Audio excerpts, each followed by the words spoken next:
What factors are fundamental to a meaningful and sustainable career as an independent creative? Best-selling author and journalist Malcolm Gladwell will explore the qualities, skills, and behaviors needed to launch and sustain a successful creative career, and to present how purpose, passion, and continuous learning make us more productive and resilient, paving the way to a more fulfilling and creative life. Please give it up for one of my favorite authors, Malcolm Gladwell.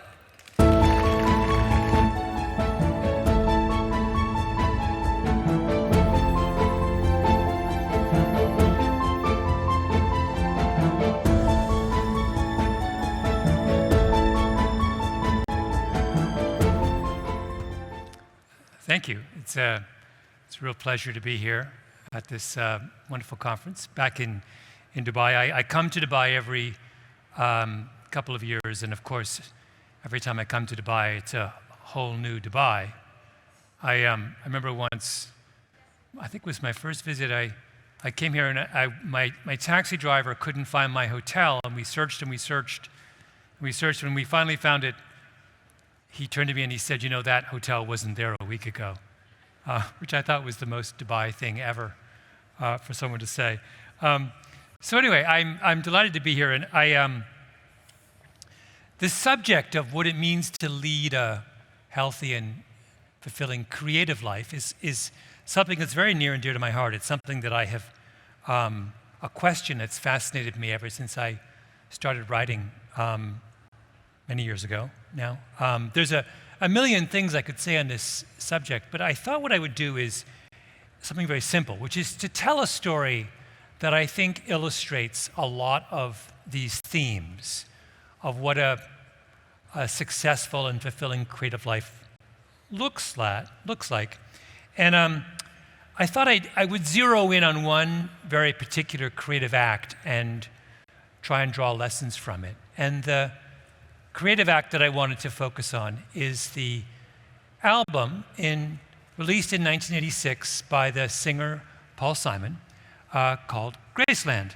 Now, many of you, I'm sure, are familiar with Paul Simon. He's one of the greatest songwriters of his generation, maybe one of the greatest pop music songwriters of all time.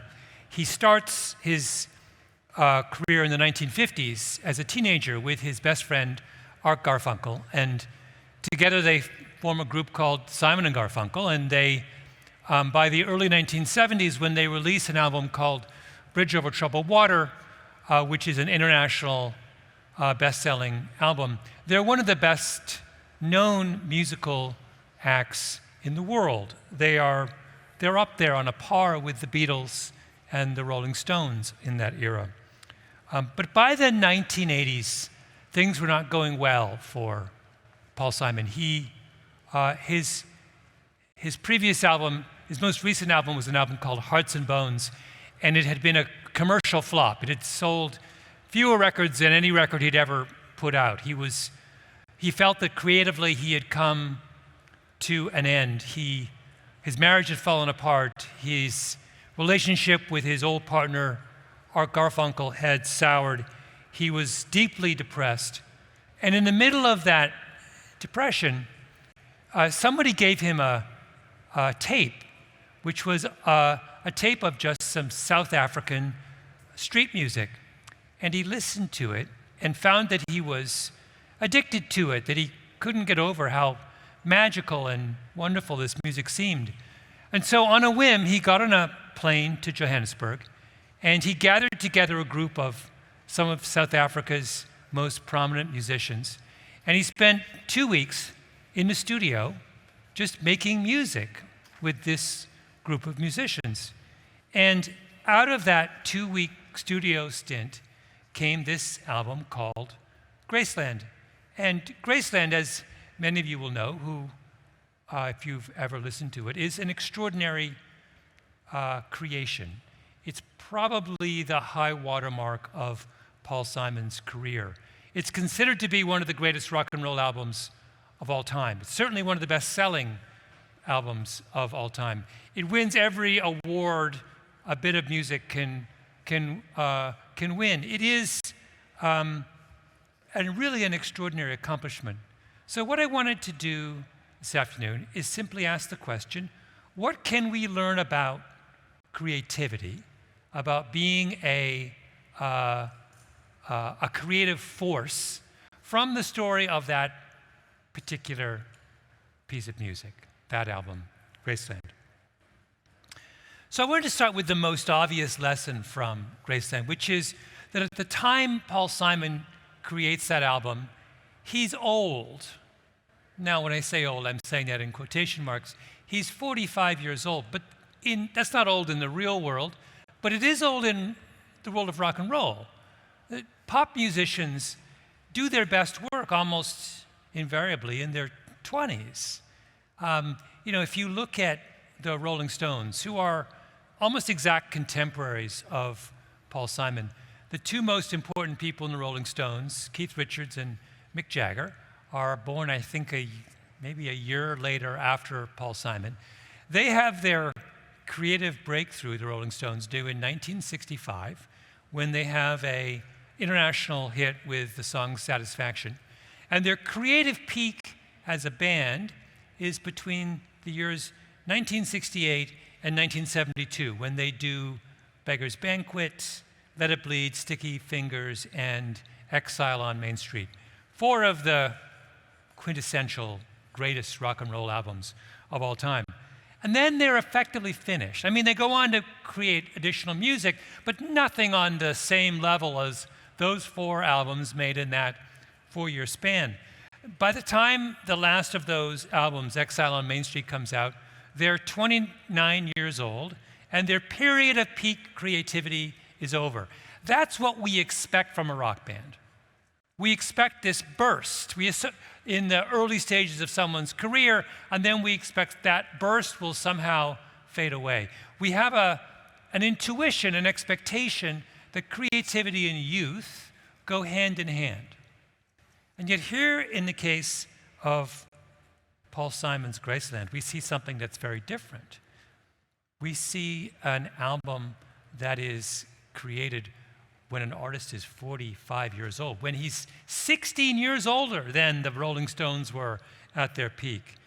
So it seems really unusual to us that somebody would have produced their greatest work when they were that far into their career. So how do we make sense of that? Well, the person who's perhaps thought the most about this is a really brilliant economist by the name of David Galenson.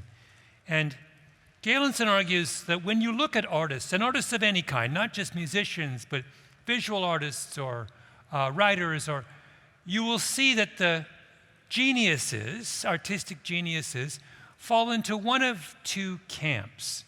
That the first camp, the first group he calls conceptual innovators. And a conceptual innovator is someone who has an idea, a bold and radical idea, and then expresses that idea very clearly and articulately in a work of art. So a classic example of what Galenson would call a conceptual innovator is Pablo Picasso, who at a very young age has this breakthrough notion about cubism, a new way to express himself in visual arts, and he expresses that idea, cubism, in a series of paintings at a very young age, in his early 20s, and becomes almost instantly one of the most famous and successful artists in the world. In fact, when you look at when Picasso paints his most important and influential works of art, they're all in his early 20s, early to mid 20s, right? He fits our notion of creativity and youth going hand in hand, right? He's the stereotype of what a genius looks like. But Galenson says, you know what? That's not the only model for creativity. In fact, that tells only a very small part of the story about what genius is. He says that far more interesting, and in some ways far more common, are creative types who he calls experimental innovators. And a classic example of an experimental innovator is Cézanne. Now, Cézanne, of course, is Picasso's near contemporary. He is an artist who is today every bit as revered as as Picasso. His paintings sell for as much as Picasso's. He's considered to be as influential as Picasso was in setting the course of modern painting. But Cézanne could not be more different than Picasso. In fact, they seem almost polar opposites. First of all, Cézanne doesn't make it big as an artist until he's well into his 50s. Picasso's famous in his 20s. Cézanne is unknown until he's well into middle age. And the reason he takes it so long to develop as an artist is he doesn't work the way that Picasso works. He never has some kind of big radical breakthrough idea that he can articulate clearly and express in his work. Rather, Cézanne works through trial and error. He works through a series of experiments. He starts something, he stops. He tries something else, he works at that. Maybe it does work out, maybe it doesn't work out. He goes off into another direction. He's constantly going down new pathways and avenues, trying to discover the kind of artist that he is. Unlike Picasso, who can tell you what kind of artist he is, Cézanne is someone who's constantly in a search for that kind of artistic paradigm. And as a result, it takes him a long time to reach his creative peak. In fact, if you doubt this, I would encourage you, when you're next in Paris, go to the Musée d'Orsay, which has one of the world's greatest collection of Cézannes. They're all in a room. And after you've enjoyed all the paintings, look at the years in which all of his greatest paintings were painted. And what you will discover is they're all painted when he's in his 50s and his 60s, right? At the end of his career and not the beginning of his career. And Galenson's argument is that a lot of what we think of as genius takes this form. It's not something that begins with this brilliant, out-of-the-box spark of inspiration at an early age. Rather, it's something that people discover through this iterative process of experimentation and trial and error. And he says you can find this pattern in almost any artistic field that you look at. So take, for example, film. There are lots of people like Picasso in the world of film. Think about Orson Welles, one of the greatest directors of all time. He makes his masterpiece, Citizen Kane, when he's 23 years old. And he never makes a movie that great again, right? That's Picasso.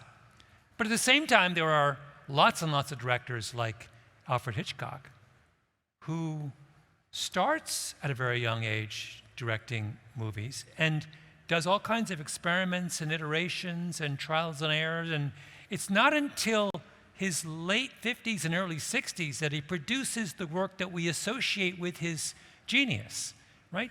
In fact, there's a span of about 9 years between Hitchcock's 55th and 64th year when he makes Dial M for Murder, Rear Window, To Catch a Thief, The Trouble with Harry, Vertigo, North by Northwest, and Psycho. I had described to you almost every great movie Alfred Hitchcock ever made, and they're all at the end of his career and not the beginning, right? So who is Paul Simon? Well, Paul Simon is Cézanne. He's Hitchcock. He's not Picasso or Orson Welles.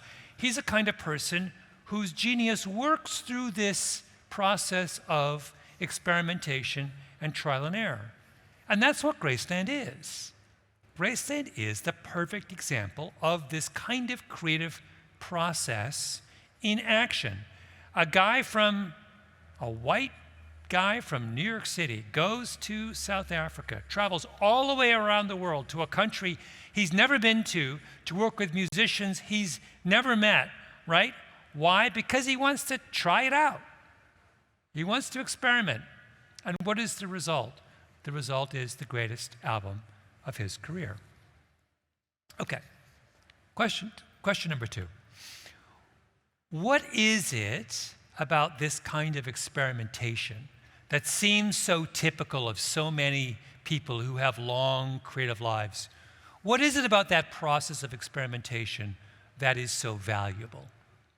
Well, there's, I think, 2 reasons. The first, I think, was best articulated by a man named Thomas Schelling.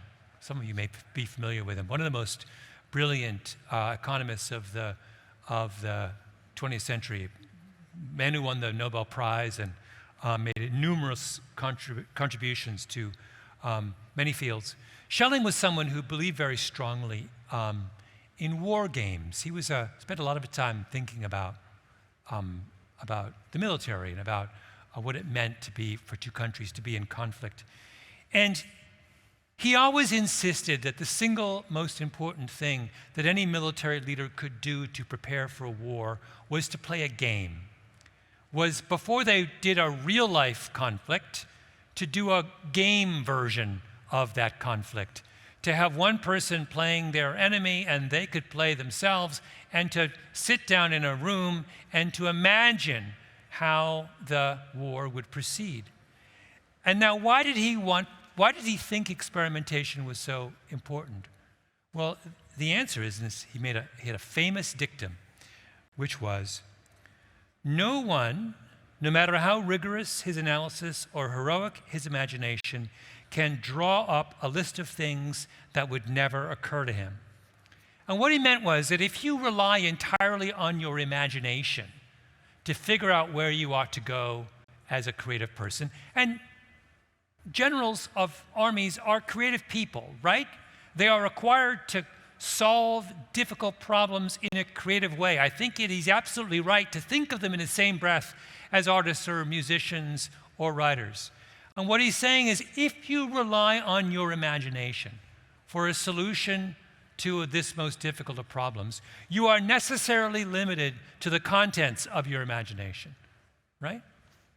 So why would you do an experiment? Because the minute you do an experiment, the minute you say, I'm going to throw open the field and bring in other people and just try something that I don't know where it's going to head, the minute you do that, you allow yourself to entertain a whole range of new possibilities, right? All of a sudden, you're not just limited by the contents of your imagination. The kinds of things that would not ordinarily occur to you are now available for consideration and thought. You know, I have a podcast called Revisionist History, and I did an episode of my podcast last season on wargaming, and I told the story of a famous war game, which was done a couple of years ago. And the question in the war game was, what would happen if Russia invaded the Baltic states? So Russia borders on Latvia, Lithuania, and Estonia, three very, very small countries. And the question was, if Russia wanted to invade those three countries, what would happen? Now, no one had ever thought seriously about that question before, because everyone thought they knew the answer. And the answer is, well, the Baltic states are all in NATO. They all belong to NATO. NATO involves all of Western Europe and the United States. NATO is in every way more formidable, wealthier, has more troops, more weapons, more resources than Russia does. If Russia tries to invade the Baltics, they'll lose, right? They're a relatively small country going out against this massive multinational force. There's no way they'll win. But there was somebody, a group of people, who thought, well, you know, why don't we just test this out in a war game? So they did a famous war game, which is all about somebody played Russia, someone played NATO, someone played the Baltic states, and they gamed out a Russian attack on the Baltics, and what happened? Russia won. And nobody could believe it, right? It never occurred to them that Russia could win. So they played the game a second time, and Russia won again, and a third time, and every time they played the game, Russia won, right? That's what Schelling meant. When you conduct an experiment, you learn things that would never have otherwise occurred to you if all you did was contemplate the contents of your imagination. That's what Cézanne is doing when he conducts all of those experiments over the course of his early career as an artist.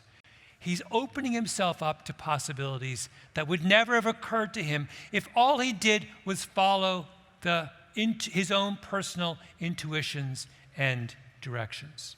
Right? Well, that's what Paul Simon realizes, right? He realizes that he can, if he goes to this country that he's never been to work with musicians he's never met, who are part of a musical tradition and culture that he's not a part of, what is he doing? He's opening himself up to possibilities that would never ordinarily have occurred to him.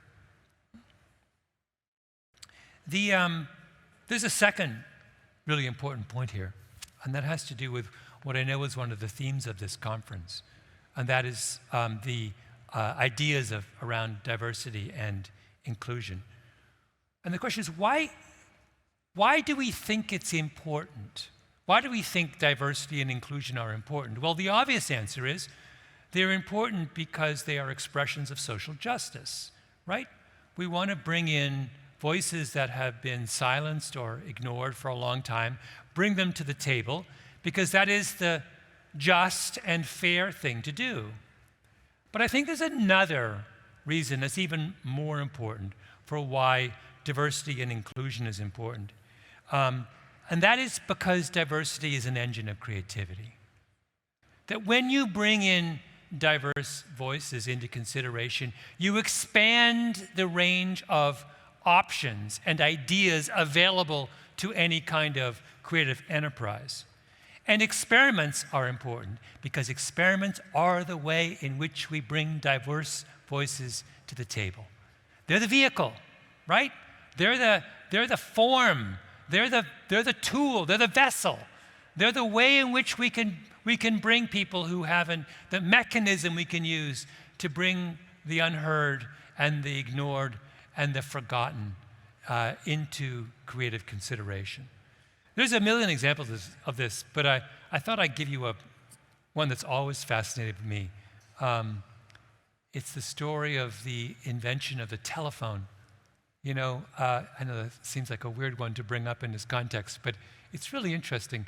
The telephone is invented in 1878, and within about 10 years or so, telephones work.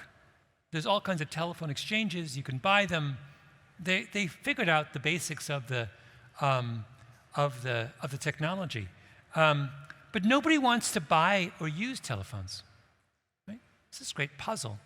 It's one of the great inventions of the last 150, 200 years, and yet they're puzzlingly unsuccessful in the beginning. And the reason telephones were such a commercial flop was because the people who invented the telephone had a very particular idea about how to market it. Their notion of what the telephone was that it was an instrument of business. And so the people who invented the telephone only marketed it to businesses. They thought that what it was for one business to call another and to transact some kind of commercial deal, right? That's what it was. It was a B2B instrument. And at the same time, they felt that all of the other uses were irrelevant. It never occurred to them to market it for personal use, or to market it as a social instrument, or to market it to women, or to market it to farmers who are in some isolated place, or to market to people living in rural areas. No, they thought of it was just for business. Now, of course, that seems absurd, right? To us today. Now we know that the telephone really is almost exclusively a social instrument. It's for gossiping and catching up with family and friends and feeling part of a community. That's its real function. But it never occurred to the people who invented the telephone that that's what its function was, right? Now, why didn't the people who invent the telephone realize that that's what the telephone was for? Well, first of all, they started with a preconceived notion of what the telephone was. These were all middle-aged, male, white engineers who came out of the telegraph industry, and they just thought the telephone was just another form of the telegraph, right? That was their preconception, right? That was the idea they had inside their head. Did they do an experiment to try and figure out if there were other uses to the telephone? No, they didn't, right? If they had, maybe they would have learned something really crucial about what this instrument was for. No, they proceeded by the ideas they could find in their own imagination. And as we know from Thomas Schelling, our imaginations are limited, right? No one, no matter how smart, can make a list of the things that haven't occurred to them. It never occurred to them the telephone would be used for something other than business. Now, let's reimagine the story of the telephone, but let's reimagine it with a world in which the creators of the telephone had a diverse group of decision makers. Imagine if way back in the 1880s or in the 1890s, what the world of telephone decision makers looked like was not a group of middle-aged white male engineers, but a group that resembled society. What if they had women in the room? What if they had farmers in the room? What if they had kids in the room? What if they had people who lived in the middle of nowhere in the room? What if they had a broad spectrum of people from a diverse group of backgrounds, cultures, professions, jobs? I could go on and on and on, right? Well, what would have happened is they would have said, what do we think this instrument is for? And somebody would have raised their hand and said, well, I'm a farmer. I'm isolated from my community. I would love to be able to pick up the phone each evening and call my best friend who lives 100 miles away. Or maybe a woman who would raise her hand and say, I'm a mother. I have 3 grown children and I miss them terribly and I'd love to pick up the phone every night and call them. Or maybe an elderly, someone who's living alone and is 85 years old would raise her hand and say, I'd love to be able to call my son who lives in a town a long way away, right? When you have a diverse group of voices, all of a sudden a whole series of options appear to you that you wouldn't otherwise ever have thought of. It took until the 1920s for the telephone to take off as a commercial instrument. For 40 years, one of the greatest innovations of the 19th and 20th century languished because there wasn't a diverse group of people thinking about what this telephone was all about. Had they had a diverse group of people, that brilliant bit of technology could have reached marketplace dominance 20 years earlier, 25 years earlier. Do you see how dearly they paid for the sin of not having a diverse group of people thinking about the future of their technology? Right? Well, this is exactly what Paul Simon is doing with Graceland. Right? He's bringing in new voices to the table for his act of creativity. Here we have someone whose career had hit a wall, who felt that his own creativity was stalled, who didn't feel like he was making real progress, who could no longer connect with his audience. And what does he decide to do? He says, okay, I'm going to do an experiment, right? He's a white male from New York who's been making music with white men from New York for a long time, and he decides, you know what? I need to have more than white men from New York in my music if I'm going to remain fresh and if I'm going to connect with my audience. Normally when he made a record, he would write the lyrics before he went into the studio. When he makes Graceland, he doesn't do that. He just goes in there with a clean slate. It's a real experiment. He doesn't know where he's going to end up. He's taking a chance, right? All he's saying is, I am entrusting this creative act to, I'm making a leap of faith that somehow in connecting with this group of people who come from a culture different from mine, who belong to a country I know nothing about, who speak a language I don't speak, that somehow my genius and their genius can come together to make something beautiful. And he's right, right? His experiment pays off with the greatest album of his career. Now, does experimentation always work? No, it doesn't. That's the point of an experiment. An experiment has an unknown outcome. You know, after the great success of Graceland, Paul Simon went on to do another equally ambitious experiment. He decided to make a Broadway play, and it was called Cape Man. And this time he was going to explore Latin music. And he immersed himself in Latin music for 2 years and created this Broadway musical that told a story from the Latin community of New York. And when that musical hit Broadway, it was panned by the critics. The public stayed away. It closed in a matter of weeks. It was one of the most devastating failures of Paul Simon's career. But you know what? It was a necessary failure. It was a magnificent failure. When we experiment, when we deliberately surround ourselves with new voices, we're taking a risk. And sometimes risks work, and sometimes risks don't work. But unless you are willing to take that risk, you will never fruits of experimentation. One last point. When Paul Simon decided to go to Johannesburg to play with these group of South African musicians, he was heavily criticized. This was when South Africa was still under the weight of the apartheid regime. It was an international pariah state. There was a cultural boycott of the country.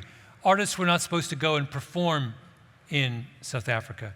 Now, Simon said, well, I'm not performing. I'm going to work with local musicians. I think I am exempt from the boycott. And I agree. He ought to be exempt from the boycott.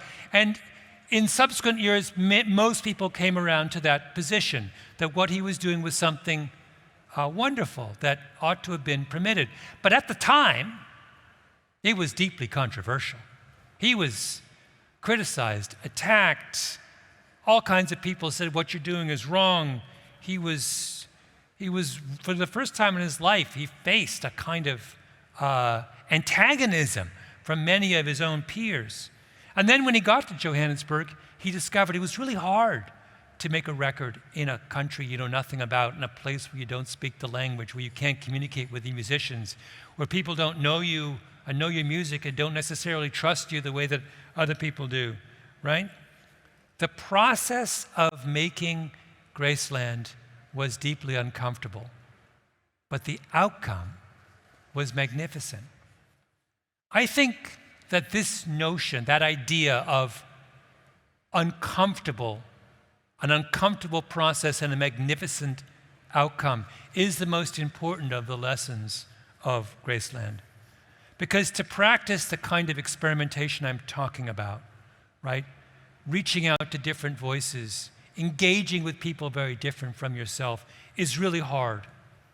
It means to do that requires you to be willing to be uncomfortable, to put yourself in a position where things aren't easy, where the world doesn't love you, where you don't get the affirmation necessarily of your peers right away. You know, the telephone industry would have done a lot better if they had a diverse group of people in the room when they tried to figure out what to do with the telephone. Why didn't they do that? Because having a diverse group of people in the room is hard. It's a lot easier just to hang out with people who think like you, who look like you, who came from the same place as you, right? It's a challenge to work with people who come from a very different background. Let me give you another example of this. A couple months ago in the United States, there was a Teen Vogue magazine, one of the biggest American magazines for young women, announced a new editor, and it was a young woman named Alexis McCammond, who was 27 years old. She was an African American from a poor, disadvantaged background. And Vogue magazine is a magazine that had been run for years by white women of privilege, from privileged background. But the magazine needed to be reinvented. It had hit a wall. It didn't have quite the same cultural weight as before. And they decided, well, let's do an experiment. Let's bring in somebody from a very different background to see if they can remake this magazine. So they bring in this young woman, Alexis McCammond, and very quickly everything falls apart. The staff of Teen Vogue discovered a set of tweets that this woman had written when she was a teenager, 10 years previously, that were racially insensitive. And the staff got very upset and protested, went on social media. A lot of advertisers began to threaten to withdraw their advertising, and Alexis McCammond was forced to resign before she had even started the job. Now, why did the staff get so upset? You know, it seems irrational to get upset over something someone did when they were a teenager, right? Is it because they were racist that they didn't want to work with a black editor? I don't think so. They weren't racist. I think they didn't want to be uncomfortable, right? That she was different, and they weren't willing to deal with the fact of her difference, right? You know, in the wake of that incident, I wrote an open letter to the staff of Teen Vogue, and I want to read parts of it to you now because I think it's very relevant to this theme that we're talking about. The letter begins with me asking the staff of Teen Vogue to forgive her, Alexis McCammon, for her transgression. But this is the crucial part of the letter. The original sin of this company, and of many companies like ours, is that they were started by white men of privilege who had no interest in working with people who were not identical to them in the way they looked and thought and the schools they attended. They did that partly out of a prejudice. They honestly did not think that those different than themselves were capable of working at that level. But they also made those choices out of a desire to be comfortable. They did not want to work with women or with people of color or with people from disadvantaged backgrounds because they did not want to go to the trouble of dealing with the very different questions people like that bring to the table, or to readjust their own point of view from one that is white and male-centric to one that accepts people in their many different shapes and forms. The desire to be comfortable is the enemy of diversity. I am asking all of you to be uncomfortable, not forever, but for long enough that we can learn to see what is good in each other. If we cannot do that, if we would rather be comfortable, then we are repeating the mistakes of the people who started this company. If we would rather be comfortable, then doing something new and imaginative and creative is not possible. You must be willing to be uncomfortable. One last thing. I see I've run over time. I wanted to talk to you about Graceland today because over the last 2 years, I sat down with Paul Simon and I interviewed him for over 40 hours. It was for a project that just came out called Miracle and Wonder. An audiobook, which all of you should order and listen to. We sat down and we talked, and he played music, and we listened to music, and we had arguments, and I took all that tape and I fashioned it into this book called Miracle and Wonder. And when we started the project, he told me that he was retired. He was 78 years old. He'd been making music since he was a kid, and he said 65 years of making music is enough, right? But then in the middle of it, he said, you know what? I haven't retired because I just got really fascinated with Baroque music from the 17th century, and he became inspired, and he began a whole new experiment, and in fact, he has an album coming out inspired by that experiment in a few months. And I just thought that was such a beautiful model for all of us, right? The creative life does not end when your 20s ends. If you are willing to experiment, if you're willing to be brave, if you're willing to take chances, if you're willing to be uncomfortable, the creative life can last as long as you want it to last, right? So open your mind and your heart to those who think and create and live differently from you, and the world will be yours. Thank you. Thank you.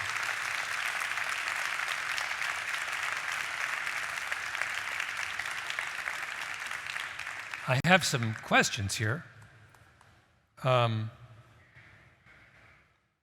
There's a little timer on the corner of the screen that's very kind of ominous and puts me under all kinds of pressure to be fast. Let's see. It's lonely being independent. Any tips for survival? Yeah, I think, and this has become particularly meaningful during COVID when we have been isolated, that one of the things I think we've learned from the last 2 years is that isolation does not work for creative work. So I think some of us pretended that it did, that you could sit at home with your computer and do everything online and never meet people face to face, and you would be more productive that way. But I think what we've discovered is that that's not true. That there are benefits just from ordinary interaction with people that we can't easily measure. But the lonely, isolated life is not sustainable. It is not how we have evolved to be as human beings. And the sooner we rid ourselves of the notion that we can work productively all by ourselves in front of a computer, the better off we will be. Many people, how do you balance the need to be different with the need to be seen as relevant and relatable? Well, I don't think of different and relevant and relatable as being opposites. So when I think of what does it mean for someone to be relevant and relatable to me, for example, well, relevant to me, you're relevant to me if you have something interesting to say. And I don't find people who think like me to be interesting, frankly. Why would I want to hang out with someone who thinks exactly what I think? What's the fun in that? And relatable to me is not about what you think, but how you express those thoughts, how you choose to represent those thoughts to the world. Do you approach the world with curiosity and empathy and humility? Right? That's what relatability means. It's about your character. It's not about the content of your thoughts. So as long as I can find in others those characteristics of empathy and humility and curiosity, I don't really mind what they say, right?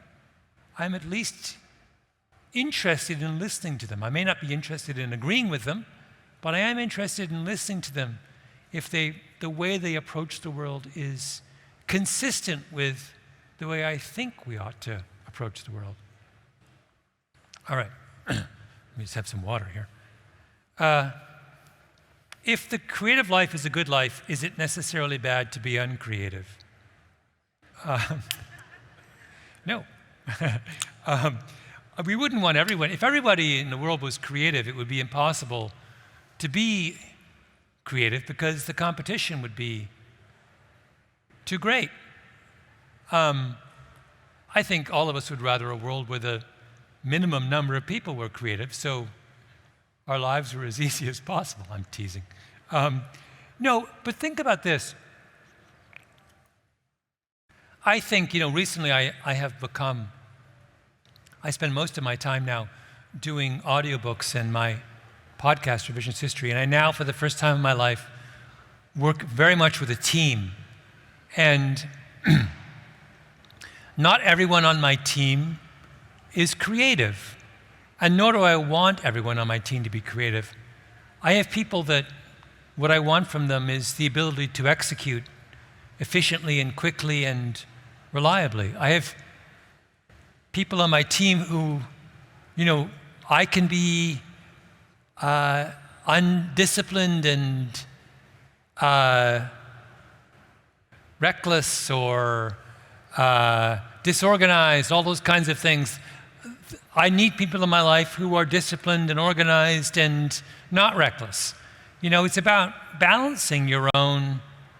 All of us who are one way need people who are another way to balance us, to bring out the best in us. So I think, I don't want necessarily to be surrounded by people who are as creative as I am. I would like to be surrounded by people who help me make the most of my creativity, who bring out the best in me, and who I can help to bring out the best in them. It's about understanding the nature of partnerships and about the necessity for having a diverse set of skills in a team.